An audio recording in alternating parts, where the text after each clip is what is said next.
మొన్న 14, 15 తేదీల్లో విశాఖపట్నంలో జరిగినటువంటి భాగస్వామ్య సదస్సులో మన ప్రకాశం జిల్లాకి 5 కంపెనీలు మనం ఒప్పందం మీద సంతకం పెట్టుకోవడం జరిగింది. ఈ 5 కంపెనీల వల్ల 3,407 కోట్ల రూపాయలు మన ప్రకాశం జిల్లాలో పెట్టుబడి పెట్టేందుకు వాళ్ళు సంతకం చేయడం జరిగింది. దీని ద్వారా 5,104 ఉద్యోగాలు కల్పించే విధంగా మనం ఈ భాగస్వామ్య సంస్థలో ఒప్పందం చేసుకోవడం జరిగింది. ఈ సందర్భంగా ముఖ్యమంత్రి గారికి, అదేవిధంగా యువ నాయకులు లోకేష్ గారికి, పవన్ కళ్యాణ్ గారికి కూడా, ఉప ముఖ్యమంత్రి గారికి కూడా నేను ధన్యవాదాలు తెలియజేస్తున్నా.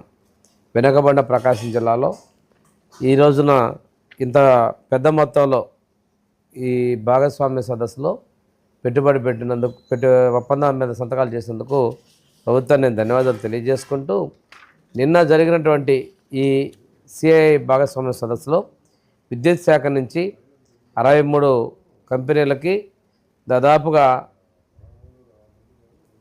5,33,357 కోట్లు, అదేవిధంగా పరిశ్రమ శాఖ నుంచి 193 కంపెనీలు, అది I&I నుంచి 25 కంపెనీలకి, ఐటీఈ అండ్ కంప్యూటర్స్ నుంచి 25, అదేవిధంగా ఏపీసీఆర్డీఏ తోటి 41 కంపెనీలు, I&I ఏపీఏడీసీఎల్ నుంచి 13, టూరిజం నుంచి 112 కంపెనీలు, ఫుడ్ ప్రాసెసింగ్ సొసైటీ నుంచి 38, అదే మనకి ఎంఏయుడి నుంచి 8, టెక్స్టైల్ నుంచి 7, ఎడ్యుకేషన్ నుంచి 2, హెల్త్ డిపార్ట్మెంట్తో 3, మొత్తం కలిపి 613 కంపెనీలు ఈ శాఖల ద్వారా భాగస్వామ్యంలో ఒప్పందం మీద సంతకాలు పెట్టడం జరిగింది.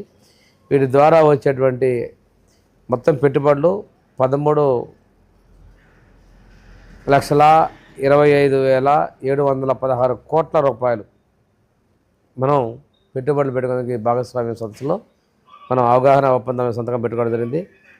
వీటి ద్వారా 16,31,188 ఉద్యోగాలకి మనం ఇది భాగస్వామ్య సదస్సులో అవగాహన ఒప్పందాల మీద సంతకాలు కలిగింది.